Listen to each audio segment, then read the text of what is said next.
So, hi, how are you? Hi, I just hopped on in. Is it Tina? Tina, how you doing? Hi, I'm doing great, thanks, Tina. Look, I just joined. I'm new to Blab and I'm learning so much about different social media and trying to keep up.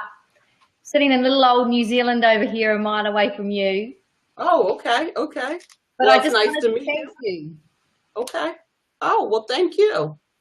Yeah, it was So, great. are you enjoying listening to the different advice from the different people that are showing up? Yeah, yeah, It just good. listening to you then, and I've just been madly typing and then got brave enough to kind of click join in. Yeah, well, definitely join in, get in the hot seat, tell us what's going on with you, let us help. We really love helping and, given some of the advice past the headlines. That's one of the things I talk about a lot is that, we see the 140 characters or whatever, and we think that that's the whole story. But there's so much work that happens behind the scenes. And so, one of the best ways to grow your business fast right now is by integrating offline and online technology together and systems and strategies. And so when you do that, your business can grow pretty fast.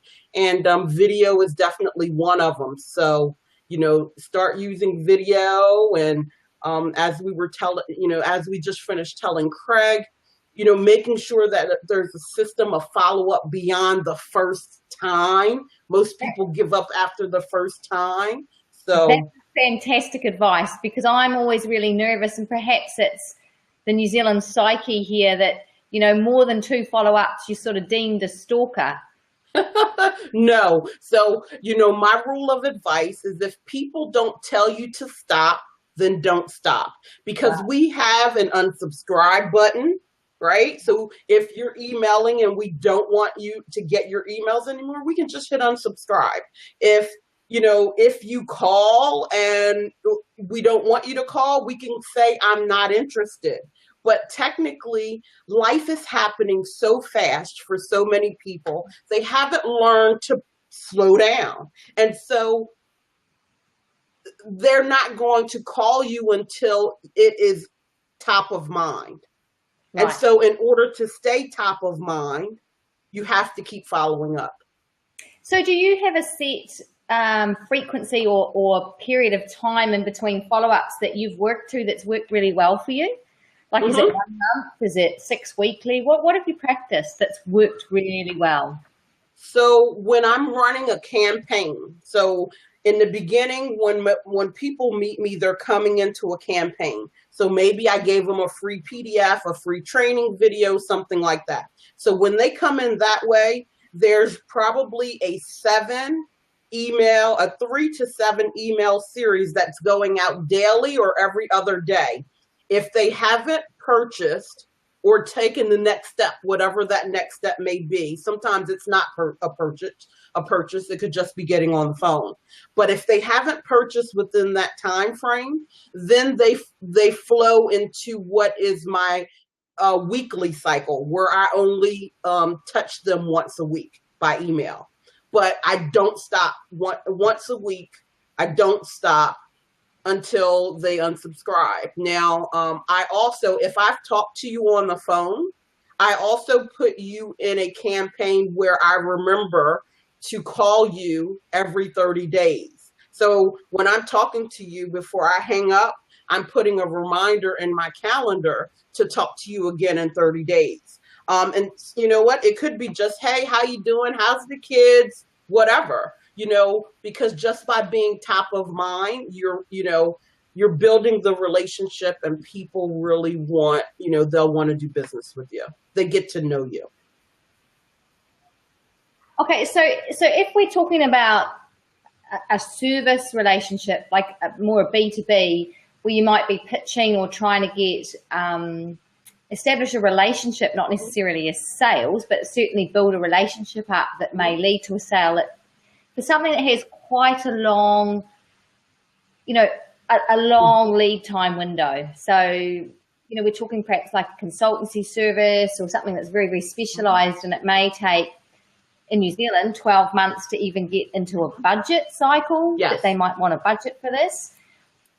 Would you regularly contact the person every 2 months? Every or more 30 often than days, that once you've... right? I would do that Whoa. by phone. And it could be just, hey, I was just calling to see how you're doing, blah, blah, blah.